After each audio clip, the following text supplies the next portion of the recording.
Thank you so much for taking a minute out today. I've loved the album, so I'm looking forward to getting into it. Thank you so much for You having me. bet. So before we get into the album, I want to know, surviving the pandemic was a big deal, especially for musicians. There were so many things that changed. How did you get through that time period as a band, and how did it possibly influence this album or whatever you guys do now? Uh, well, actually, I'd say the band probably formed around that time or a little after it being because I was actually living in Mexico for a few years, and when I came back, I met up with I think the so our saxophonist and the drummer they started the band together, but with three other musicians, and then slowly, they asked me, and then I came in, and that was around that time, 21 or 22. Not sure, 21 I think.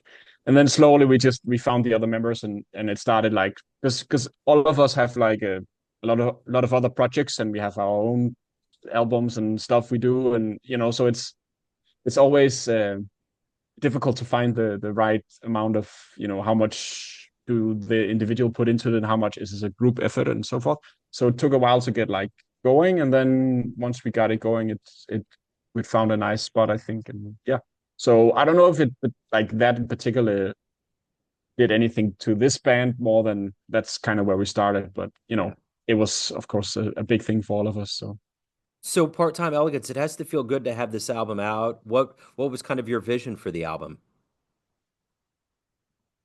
um that's a good question. I don't know. I mean, I think like most of us just we just try to play music that we like and write music that we like and that interests us. And me particularly, when I write music, I always try to have the ones I'm writing for in mind, which kind of shapes the music. And so I don't know if I have like a particular, I don't know if we had any like big statement that we wanted to do other than here we are. And it Yeah. was like we recorded like a lot of songs. We ended up cutting a lot actually, and so these are like the final eight that made it through the process of recording and all that. So yeah, so it's taken us a while to like find our sound, you could say, but it feels like we are getting there.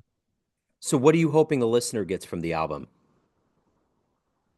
Um, well, I hope they enjoy the music, like the enjoyment of it, and I hope that it might. I feel like this is we are kind of.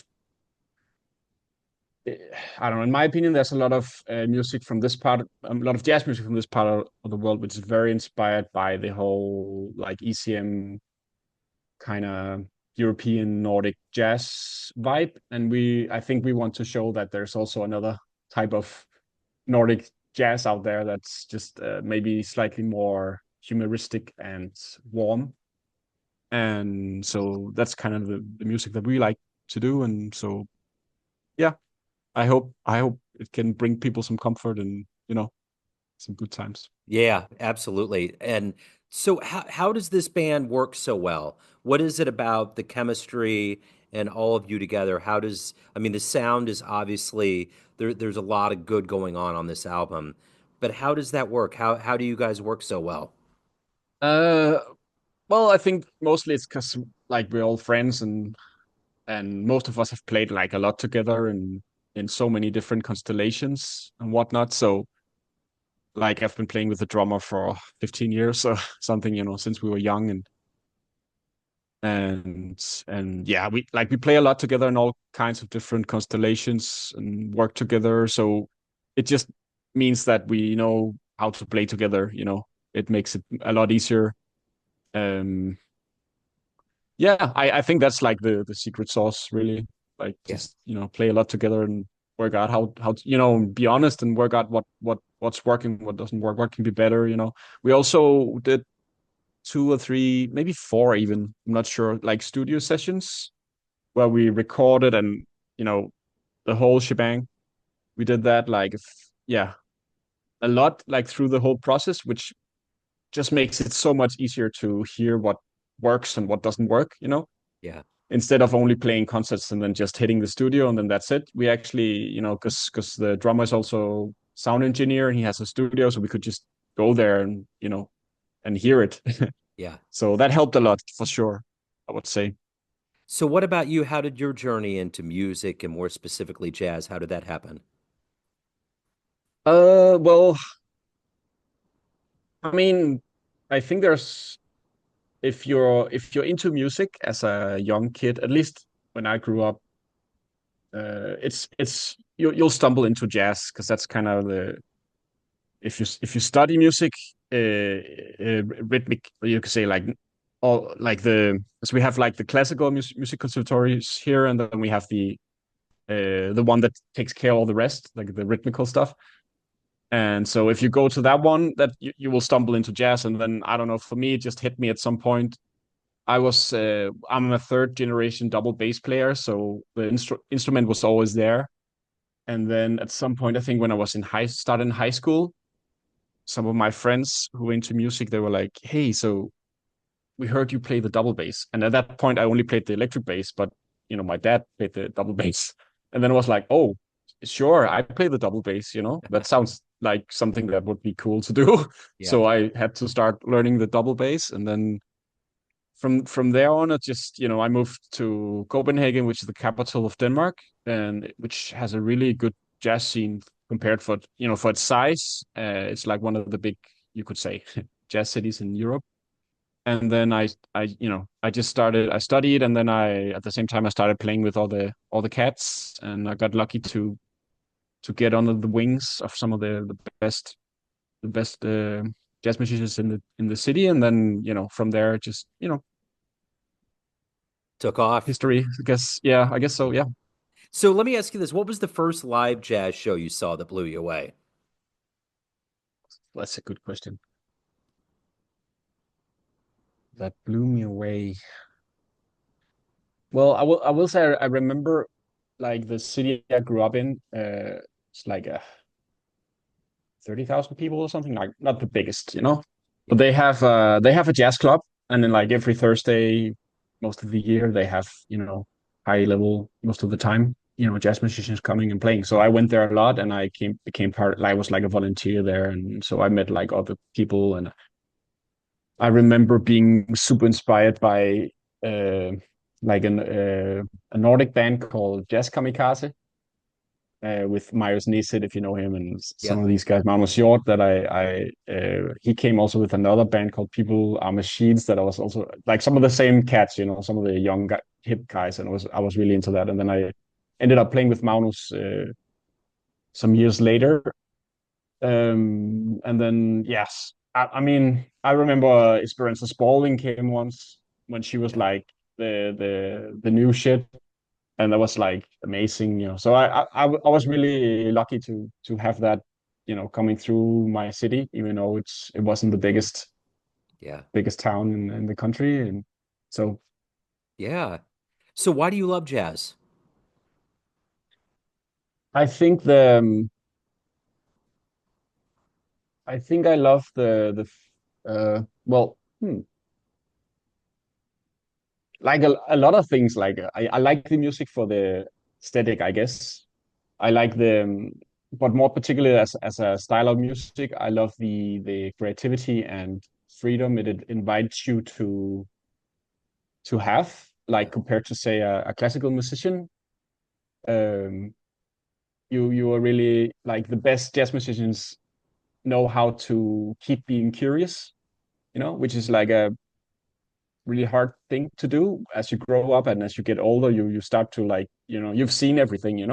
Yeah. you start Things starts to become boring and so forth. So like I really enjoy that I'm able to at least work on keeping that curiosity intact, and keep on following like um, yeah, what like inspires me.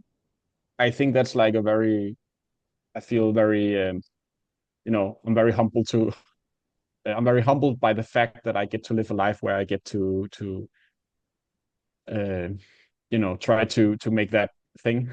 Yeah. Even though of course it's not always possible all the time, and there's a lot of you still have to make a living and so forth. It's just yeah, I feel very uh what's the word, like thankful that that's possible. I really like that. I really like that yeah, the jazz music just mixes like so many genres and so many things, which is also kind of the hard thing about jazz, I guess, because it's, I like jazz, but I definitely don't like all kinds of jazz. And I Yeah, think most jazz musicians or jazz listeners would say the same because it's such a big umbrella now. yeah, But that's fine. I mean, that's part of it, and I don't. I think that's great too. That it's like a genre that has so many peoples and so many styles and tastes under its umbrella. yeah. So let me ask you this. What are you guys doing to promote the album, live shows? What's coming up? Well, we work with a record company here in Denmark called April Records, and they have been they have done a very good job at helping us getting the album out there. So we've gotten a lot of reviews, and I guess probably that's why you know about it too. Yes. So Yeah. so we're very happy about the work that they've done for us. And then we just try to do the things we have to do with all the social media stuff. And Denmark is not the biggest country in the world. Like, we're honestly, it's one of the smallest, so it's not that hard to get it out if you're like, because all of us have like we already established kind of, so it the word will get out there Yeah. eventually, I guess, if we try hard enough. So yeah, but the hard thing for now would probably be to keep it going and don't lose the momentum. So that's what we're talking about now, and trying to go for the second album and get some more concerts on the road and stuff. Okay. So, oh, people, the album is Time Elegance. If anybody wants to get a copy that will benefit you the most, or get their hands on it in general, find out about what you guys are doing, anything in general, where can they go? Well, we have like a Facebook page, which would Okay. be very helpful if people just go there and click on the whatever like button and just write us a message if you want anything. So we'll share most news there, and then if you're even more curious, like I say, all of us, we have our own web pages and Facebook pages and all that, good stuff, and albums out and all that stuff. So whatever if you're interested, please come and follow us and listen to our music, and that would be amazing. Yeah. Yeah, I'll put links out there. This has been great. It's Thank you been so so much. great to meet you. Thank you so much for the Hey, music, Joe. for your time and story, and best of luck with Of course. everything. Thank you so much. Yeah. Have a good one.